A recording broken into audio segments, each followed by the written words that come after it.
मंडित शीर्ष शुभ्रमुक्तम श्वेतांबरे शोभितम मुक्तामालविभूषितं च हृदयं सिंहासने संस्थितं भक्तानां वरदं प्रसन्नवदनं श्री सद्गुरुं नौम्यहं श्री सद्गुरुं नौम्यहं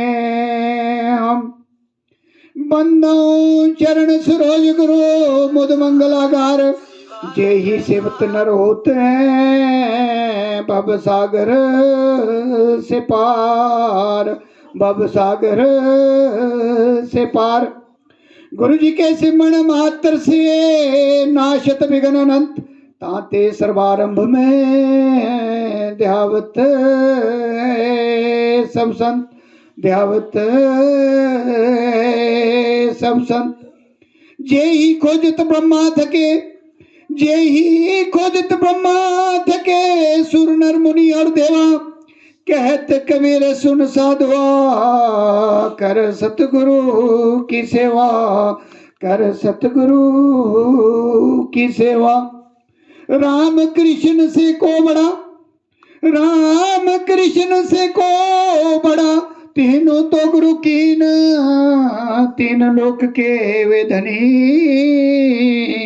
गुरु आगे अधीन, गुरु आगे अधीन।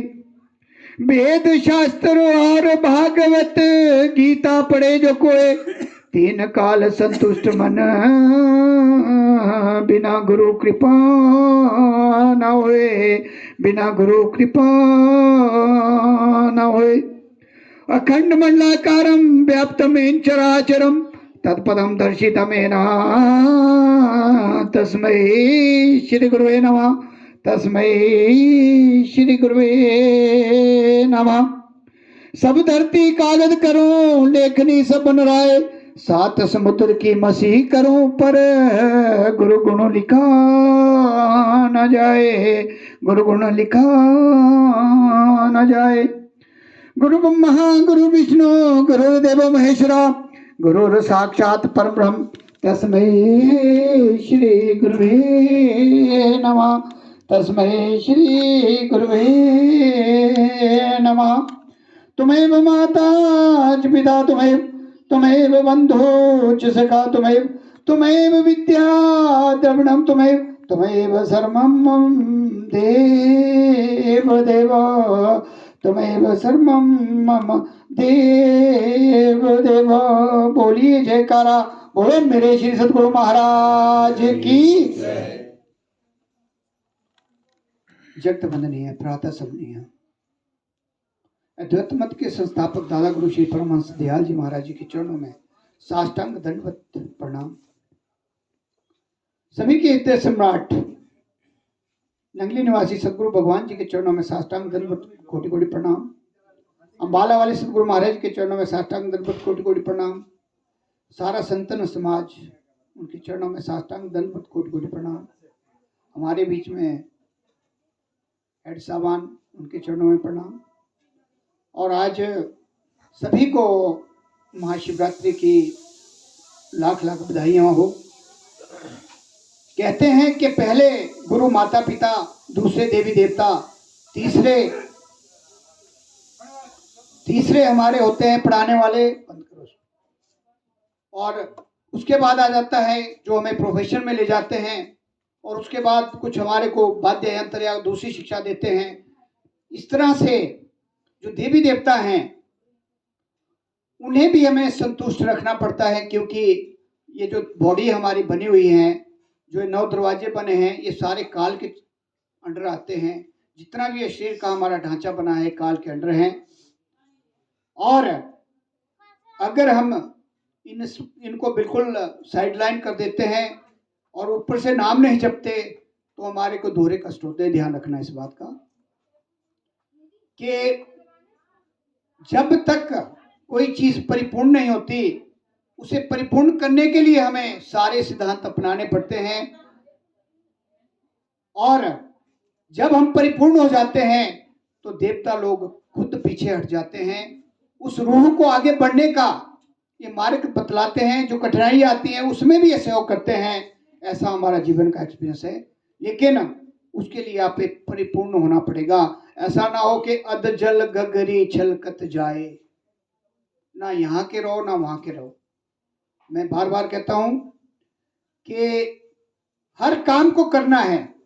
हमारे छठी भाषाई के प्रवचन है कि सारे कर्तव्य को निभाते हुए लेकिन ऑनेस्टी के साथ आपने नाम जपना है कम से कम 1 घंटा, अगर हो सके तो 2 घंटा, और जो 60 से ऊपर है उनके लिए मैं 4 घंटे बोलता हूं, क्योंकि वो ग्रेस का पीरियड मिला है कलयुग में। केवल 60 साल तक ही हमारी उम्र लिखी है।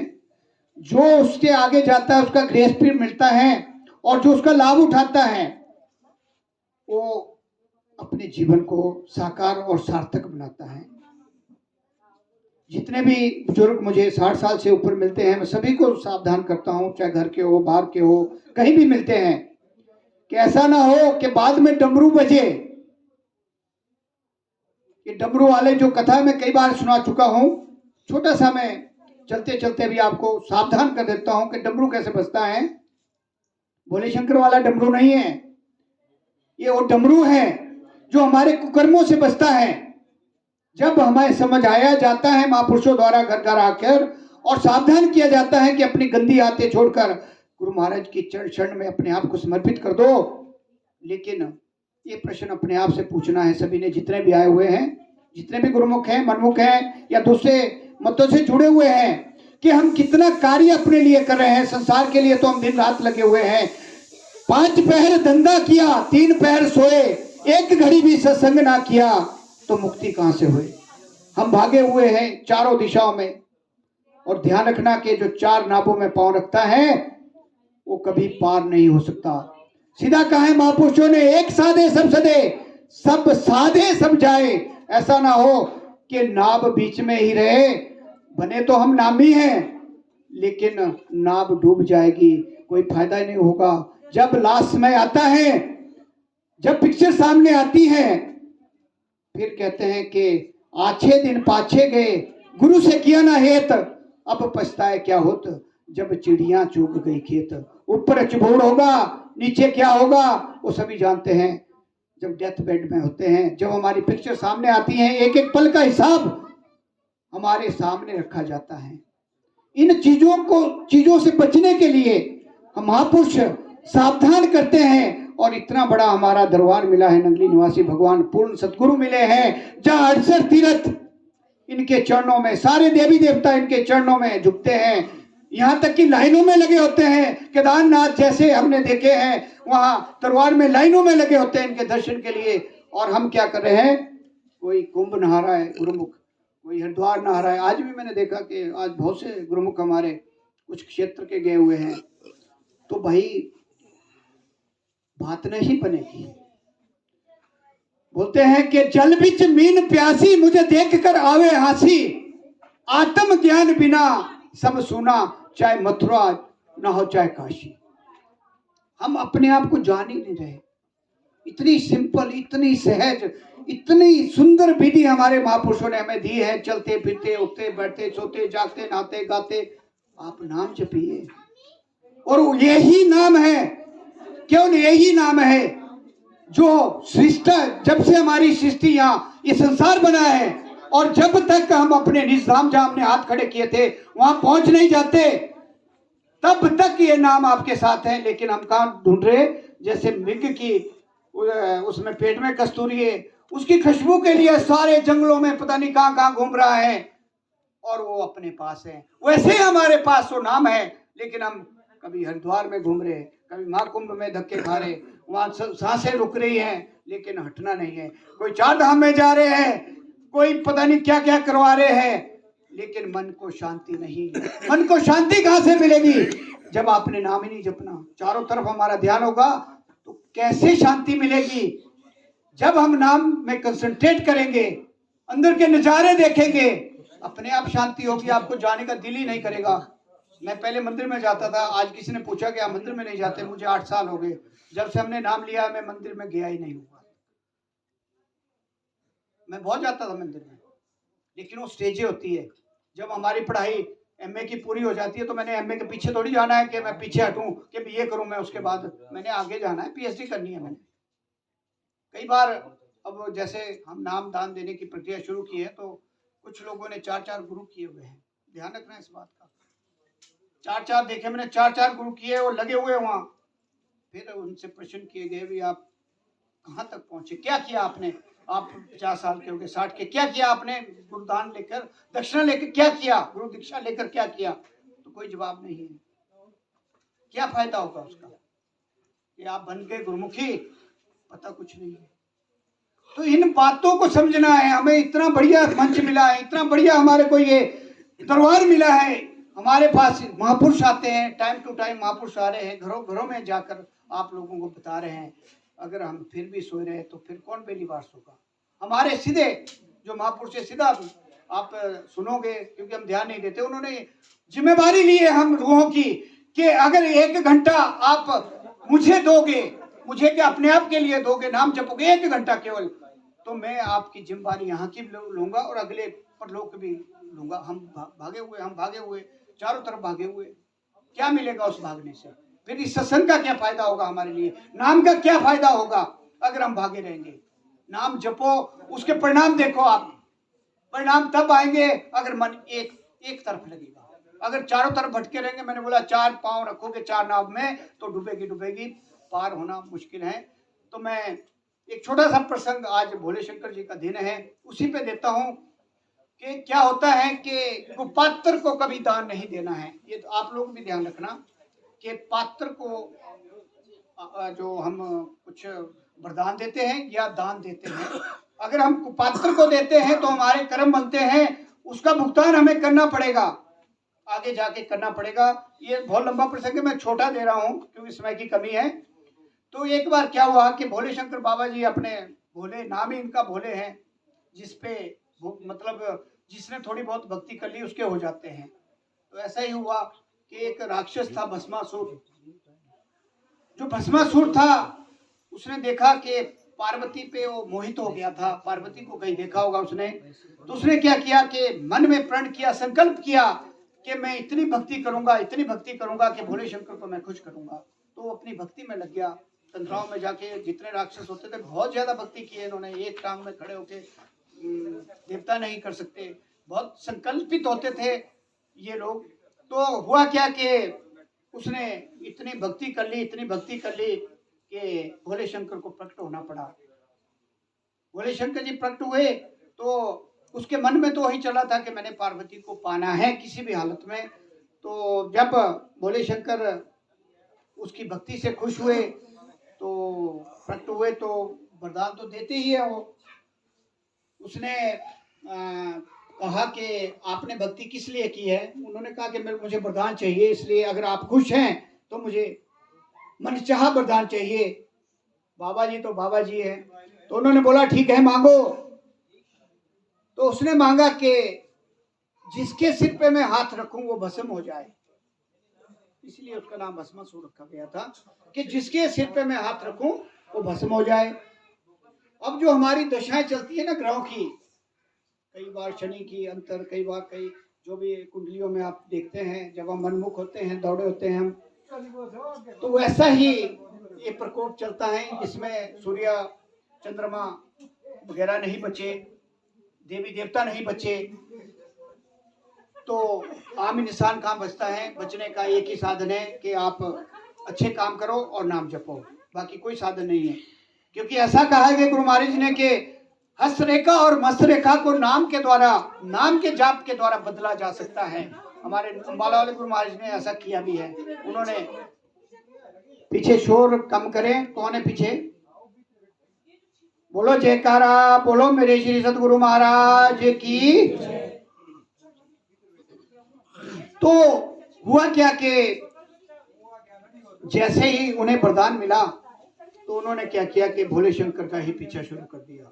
आगे भोले शंकर, पीछे भस्मासुर के मैंने इसको मतलब भस्म करना है और पार्वती से मैंने शादी करनी है। चलते चलते काफी दूर निकल गए और हुआ क्या कि जब भोले शंकर जी जा रहे थे तो अपने विष्णु का नाम भी उनको आह्वान कर रहे थे कि बचाओ बचाओ। तो आगे जाके एक गुफा आई, उतने में जो है विष्णु भगवान जो है एक मोहिनी का रूप धारण करके, मतलब पार्वती का रूप धारण करके नीचे आए।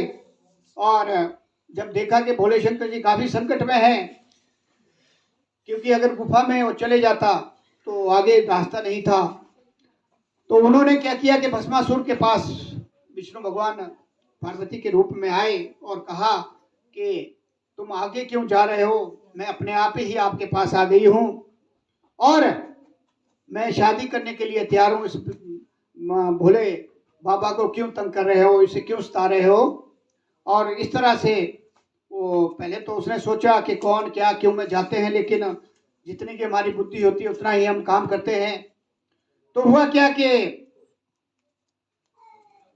उन्होंने एक शर्त रखी साथ में अपने विष्णु भगवान ने कि मैं तभी आपसे शादी करूंगी, मेरी एक शर्त है वो पूरी करनी पड़ेगी। तो वो भस्मासुर तैयार हो गया, कोई बात नहीं कि इसको रहने दो बाबा को, कि जब अपने आप ही आ गई है पार्वती तो क्यों ना इसके प्रस्ताव को मान लिया जाए। तो उन्होंने क्या किया कि उन्होंने जो है वहां नृत्य की शर्त रखी कि मेरे साथ नृत्य करना पड़ेगा, उसके बाद मैं शादी करूंगी। और फिर नृत्य चला। नृत्य में कला होती है, जो करता है उसको पता है कि कैसे कैसे सिखाया जाता है, हाथ कैसे चलते हैं, बाजू कैसे चलते हैं, वही वहाँ चला। और जब समय आना था भस्मासुर का, तो जैसे ही विष्णु भगवान ने अपने सिर पे हाथ रखा, उसने भी अपने हाथ में सिर पे हाथ रखा, भस्मासुर ने वो भस्म हो गया। और उसके बाद फिर विष्णु भगवान जी वहां गुफा में गए, भोले शंकर को बाहर निकाला और उनसे कहा कि जब भी कोई तपस्या करता है, तप करता है, तो आप सीधे तौर पे जो मांगे वो मत दिया करो, क्योंकि ये कई बार हमारे लिए उल्टा पड़ता है। वैसा ही महापुरुषों ने कहा है कि नाम जो दिया जाता है वो भी पात्र को नहीं देना चाहिए। उसके लिए पहले नियम बनाए गए हैं, पांच नियमों का जो पालन करता है वही नाम का जो असली ग्राहक है।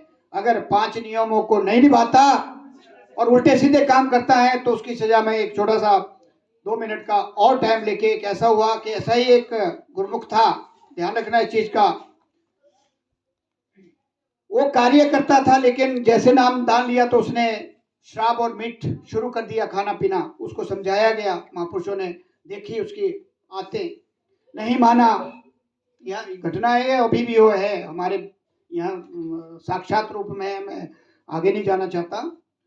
तो हुआ क्या कि बहुत बार उन्हें समझाया कि ऐसे कामों से पीछे हटो, क्योंकि गुरु महाराज जी का जो उल्लंघन करेगा उसको कई गुना उसका मतलब जो है पश्चाताप करना पड़ेगा, उसको कई गुना उसका जो है जो अंदर उसका दुख है, जो उसका परिणाम है वो झेलना पड़ेगा। लेकिन वो नहीं माना, कहीं काम करता था। हुआ क्या कि पेट में दर्द उठी, पहले जोनल हॉस्पिटल, कुछ नहीं हुआ, वहां से पीजीआई में जब चेक किया गया तो डॉक्टरों ने सीधा बोला कि इसका पूरा पेट फाड़ना पड़ेगा। और इतना बड़ा ऑपरेशन हुआ कि 2 बार यहाँ से लेकर ऊपर तक पूरा पेट जो है उसका काटा गया। वो जो अंदर भरा था ना, जो हम गंद खाते हैं, वो सारा जो है वहाँ जो सीन था उसका वो बहुत भयानक हुआ। हालांकि उसके बाद वो फिर ठीक हो गया। और कहते हैं कि